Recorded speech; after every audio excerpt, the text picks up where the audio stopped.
The Wolf Queen, Book 4. Read by me, Jiub.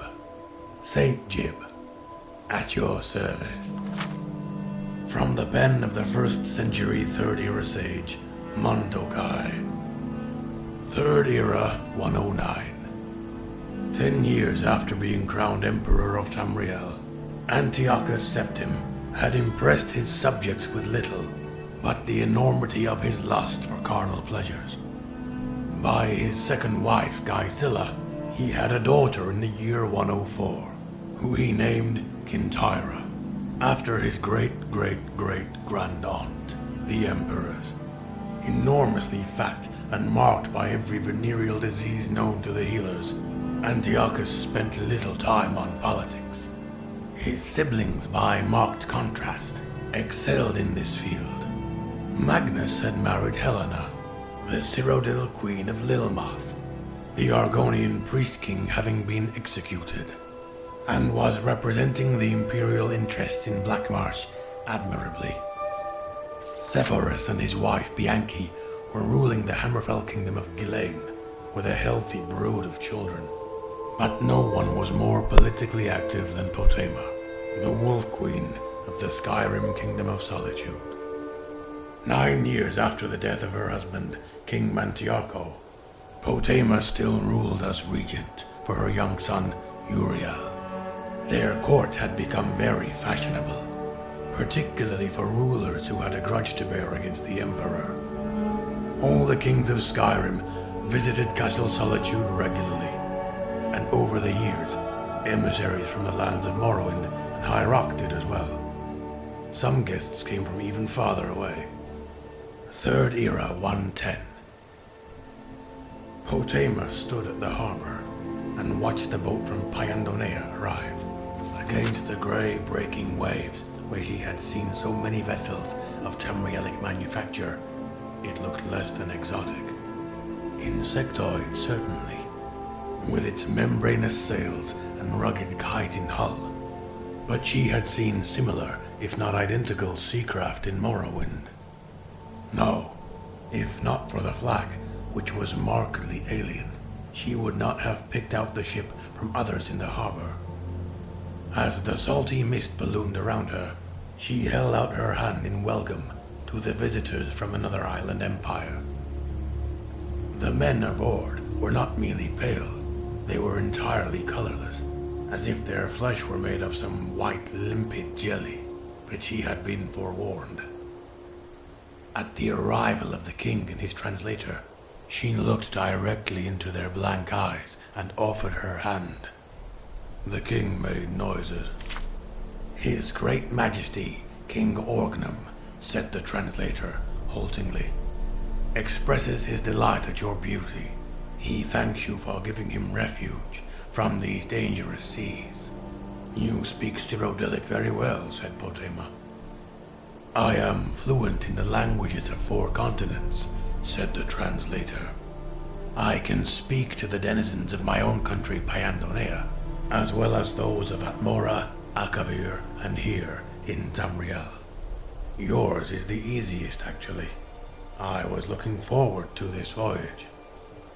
Please tell His Highness that he is welcome here, and that I am entirely at his disposal, said Potema, smiling. Then she added, you understand the context, that I am just being polite? Of course, said the translator, and then made several noises to the king, which the king reacted to with a smile. While they conversed, Potema looked up the dock and saw the now familiar grey cloaks, watching her while they spoke with Levelet, Antiochus's man. The Sijic order from the Somerset Isle. Very bothersome. My diplomatic emissary, Lord Vaken, will show you to your rooms, said Potema. Unfortunately, I have some other guests as well who require my attention. I hope your great majesty understands. His great majesty, King Orgnum, did understand, and Potema made arrangements to dine with the Pyandoneans that evening. Meeting with the Sijic order required all of her concentration. She dressed in her simplest black and gold robe and went to her stateroom to prepare. Her son, Uriel, was on the throne, playing with his pet Jawa. "Good morning, Mom."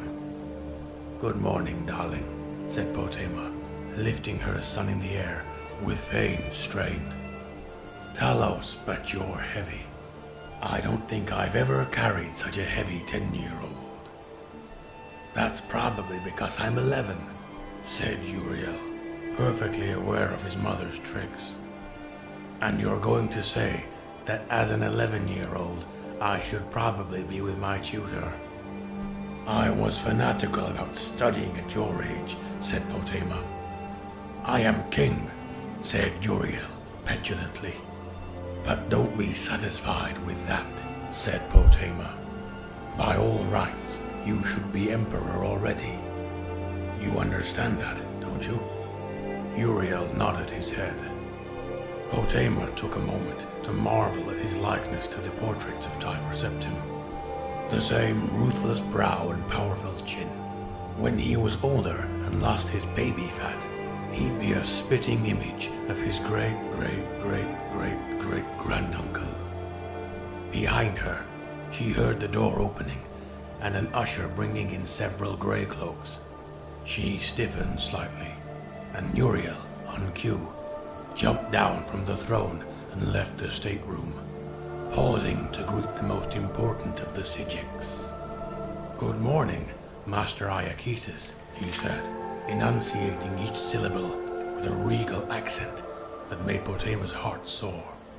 "I hope your accommodations at Castle Solitude meet with your approval." "They do, King Uriel, thank you," said Iakesis, delighted and charmed.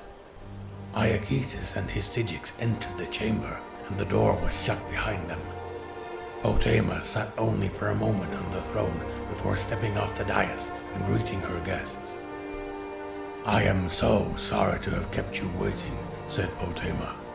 "To think that you sailed all the way from the Somerset Isles, and I should keep you waiting any longer. You must forgive me." "It's not all that long of a voyage," said one of the grey cloaks angrily. "It isn't as if we sailed all the way from Pyandonea." "Ah, you've seen my most recent guests, King Organum and his retinue," said Potema breezily. "I suppose you think it unusual, me entertaining them. As we all know, the Pyandoneans mean to invade Tamriel. You are, I take it, as neutral in this as you are in all political matters." "Of course," said Iakesis proudly. "We have nothing to gain or lose by the invasion.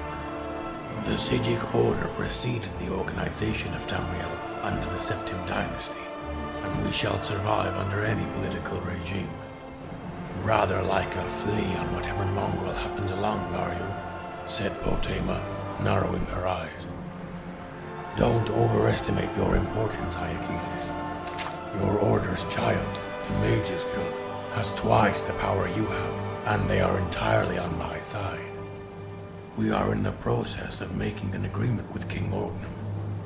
When the Pyandoneans take over, and I am in my proper place as Empress of this continent, then you shall know your proper place in the order of things."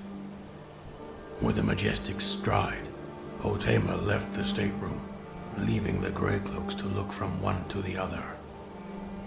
"We must speak to Lord Levlet," said one of the grey cloaks. "Yes," said Iakesis. "Perhaps we should." Levlet was quickly found at his usual place at the Moon and Nausea Tavern. As the three grey cloaks entered, led by Iakesis, the smoke and the noise seemed to die in their path. Even the smell of tobacco and flint dissipated in their wake. He rose and then escorted them to a small room upstairs. "You've reconsidered," said Levlet with a broad smile. "Your emperor," said Iakesis, and then corrected himself. "Our emperor originally asked for our support in defending the west coast of Tamriel from the Pyandonean fleet in return for 12 million gold pieces. We offered our services at 50. Upon reflection on the dangers that a Pyandonean invasion would have, we accept his earlier offer. The Mages Guild has generously, perhaps for as low as 10 million gold pieces, said Iakesis quickly. Over the course of dinner, Potema promised King Orgnum, through the interpreter, to lead an insurrection against her brother. She was delighted to discover that her capacity for lying worked in many different cultures. Potema shared her bed that night with King Orgnum, as it seemed the polite and diplomatic thing to do. As it turned out, he was one of the better lovers she had ever had. He gave her some herbs before beginning that made her feel as if she was floating on the surface of time, conscious only of the gestures of love after she had found herself making them. She felt herself like the cooling mist, quenching the fire of his lust over and over and over again. In the morning, when he kissed her on the cheek and said with his bold white eyes that he was leaving her, she felt a stab of regret. The ship left harbor that morning, en route to the Somerset Isles and the imminent invasions. He waved them off to sea as she heard footsteps behind her.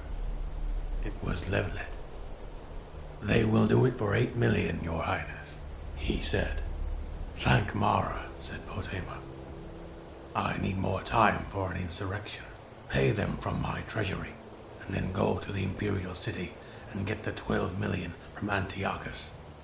We should make a good profit from this game, and you, of course, will have your share."